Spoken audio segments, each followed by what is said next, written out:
Hey, what's up? My name's Justin. Welcome to 65 Drums. Recently, I was on a phone call with a drummer who's wanting to get into electronic drums. And from what he was describing, I thought to myself, he's probably describing something similar to the Roland TD50kv.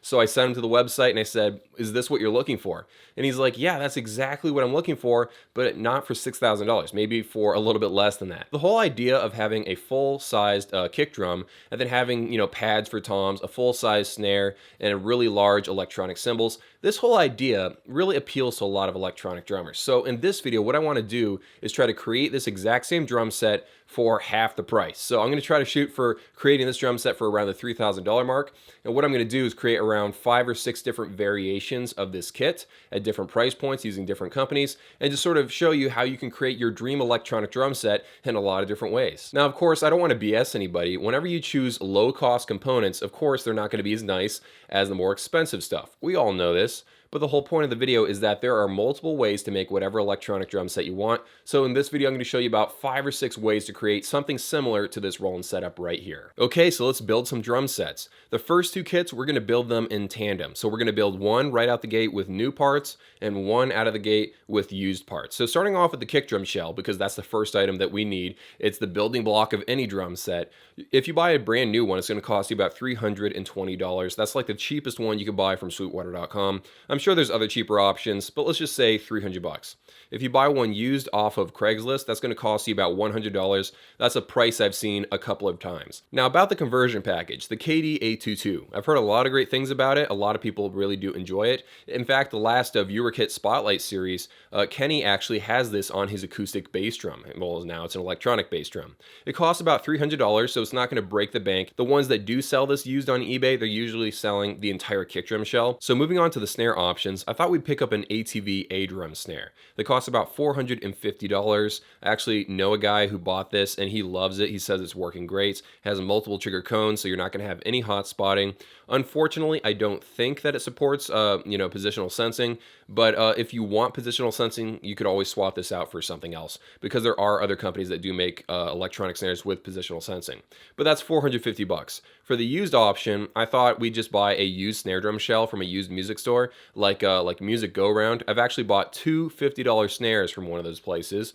So you can buy the snare shell for $50, and then an internal bar trigger from like UFO Drums or Joe Becky. We're not going for the best triggers and the best snare drum shells of all time. We're trying to save money on kit number 2. Okay, so let's move on to the tom pads. For kit number 1 with the new components, I'm reminded yet again how expensive Roland pads are if you buy them brand new. And then for the used pads, if you bought a used PD100 and a used PD125, that would cost you about $402. You know what? I'm starting to see a pattern here. For every single time we buy a couple of used components, we seem to save somewhere around $200 or $300. Well, anyway, let's move on to the ride cymbal.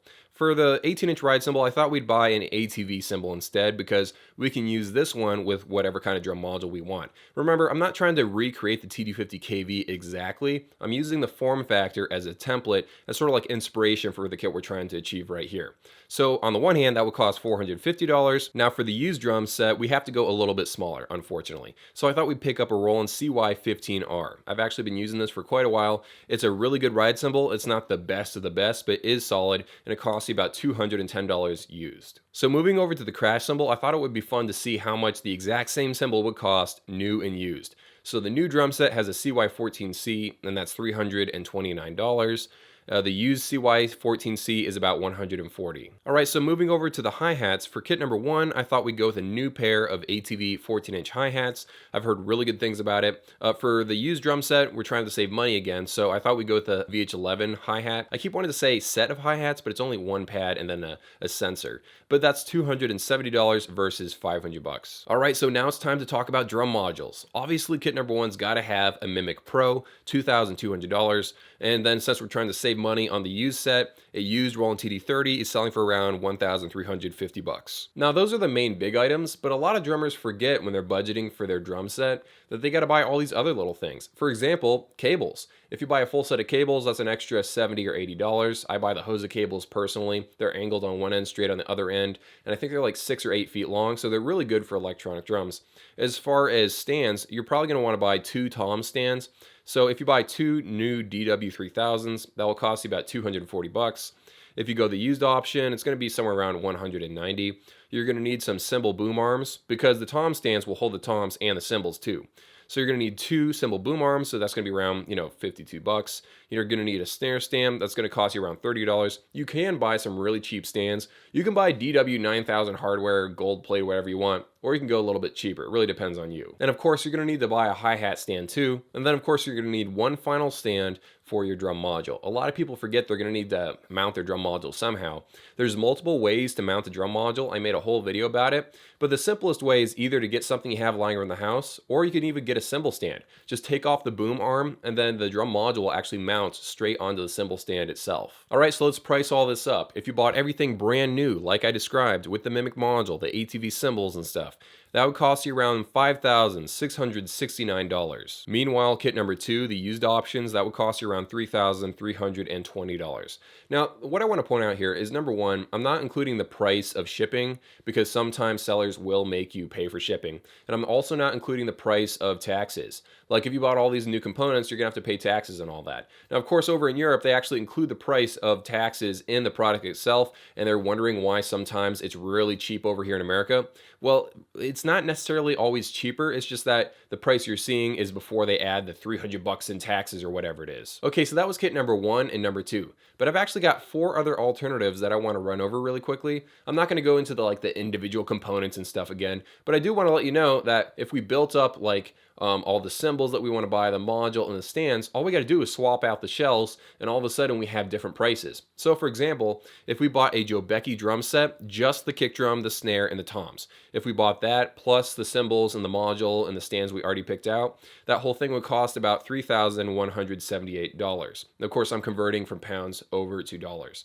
And then option number 2 is a little bit cheaper, because if we went with Drumsets metal cymbals instead of the Roland rubber cymbals, that would actually save us quite a bit of money, and we get that price all the way down to $2,700. But I don't want to leave you with the impression that it's the only drum set to look at. If you're in this price range, I would strongly look at the ATV drum set. They actually sell it without the drum module, just the cymbals and the shells. You could buy that $2,550 and then buy a Mimic with that, and now it's $4,750. If I had $5,000 right now and I was starting from scratch, I would literally buy this exact kit. And then finally, you could buy a Drumtech jam set and then pair that with, the hardware and the module that you need to go along with it. Now, this next thing I'm about to say, it's just an observation. It doesn't really have anything to do with the premise of this video.